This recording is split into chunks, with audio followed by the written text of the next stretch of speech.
안녕하세요. 슬기로운 밴쿠버 생활입니다. 캐나다에 처음 오신 분들이 겪는 문화적 충격으로 가장 많이 꼽는 것 중 하나는 팁 문화라 할 수 있습니다. 음식점에서 밥을 먹거나 택시를 타거나 아니면 간단한 서비스를 이용할 때라도 꽤 다양한 곳에서 팁을 주는 것이 일상화되어 있는데요. 대체 누구에게 얼마를 어떻게 지불해야 하는지 헷갈리시는 분들을 위해 저희가 딱 깔끔하게 정리해드리겠습니다. 캐나다에서 레스토랑에서 밥을 먹고 계산할 때 예상보다 높은 결제 금액에 당황한 경우 있을 텐데요.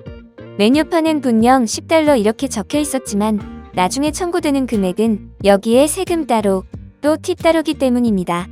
특히 팁은 세금처럼 명시되는 것이 아니기 때문에 지불하는 사람의 판단에 100% 달려 있는데요.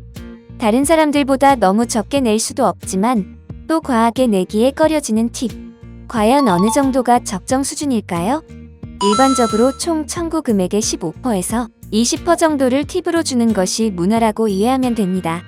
대부분 카드로 결제하는 경우엔 카드 결제기를 통해 팁을 선택할 수 있도록 몇 가지 팁 범위를 보여주는데요. 15%, 18%, 20% 등의 형식으로 몇 가지 선택지가 있고 여기에서 골라서 주는 것이 일반적입니다. 만약 현금으로 결제한다면 직접 계산해서 현금으로 팁을 놓고 나오면 됩니다. 이런 팁의 기준은 세금을 바탕으로 이해하면 좀 더 쉬운데요. 청구서에 표시된 상품 및 서비스세인 GST를 세배하는 것입니다. 보통 GST는 5%로 여기에 3을 곱하면 15%가 됩니다. 레스토랑에서 단체 모임을 하거나 많은 이들이 식사를 하는 경우엔 계산 시 먼저 팁이 적용되어 청구되는 사례가 많습니다. 일반적으로 8명 이상의 모임엔 따로 팁을 주지 않아도 미리 청구서에 기재되어 나올 수 있기 때문에 결제 전 확인이 필수입니다. 가끔은 확인하지 않아 팁을 한 번 더 결제하는 분들도 있는데요. 이미 지급한 팁 15%에 다시 15%. 이건 총 얼마일까요? 레스토랑에서 팁을 주는 것은 타 지역에서는 일반적이지 않지만 캐나다에서는 확실한 문화적 관행이라고 할 수 있습니다. 법적인 규제는 아니지만 서비스 산업 근로자의 수입을 좌우할 만큼 필수적인 역할을 하는데요. 만약 팁을 놓지 않고 레스토랑을 떠난다? 굉장히 무례한 행동으로 직원분들이 매우 기분 나쁘게 생각할 수 있어요. 그렇다면 서비스가 좋지 않아서 도저히 팁을 줄 수 없다 라고 생각을 한다면 어떻게 해야 할까요?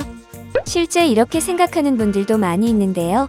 정말 너무 기분이 나쁠 정도로 좋지 않은 서비스를 받았다면 무엇이 왜 불편한지 매니저나 책임자에게 언급하고 조금 낮춰 지급하는 편이 낫다고 합니다. 팁은 물가 상승과 더불어 점점 더 오르는 추세인데요. 그런데 기계에 입력되어 있는 대로 반드시 지급할 필요는 없습니다. 혹시 20에서 25% 비율이 써 있더라도 자신에게 적합하지 않다고 생각한다면 직접 지정하기를 고른 후 15%로 지정해 지급할 수 있습니다. 이 밖에도 미용, 네일아트, 택시, 배달 서비스 등에도 팁을 주는 것이 관리입니다. 하지만 비율이 레스토랑 정도의 수준은 아닌 편입니다. 10% 정도로 지출해도 무례하지는 않습니다. 일반적으로 10% 이상 주는 분이 많긴 합니다.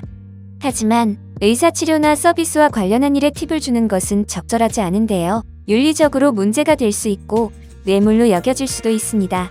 따라서 교사, 코치, 의료 종사자 분들에게는 팁은 금물입니다. 낯선 캐나다의 팁 문화, 조금은 이해되셨나요? 팁 문화에 익숙해지는 것이 캐나다 생활 적응의 주요 관문 중 하나가 아닐까 싶습니다. 네, 저희가 준비한 캐나다 팁 문화 영상 여기까지고요.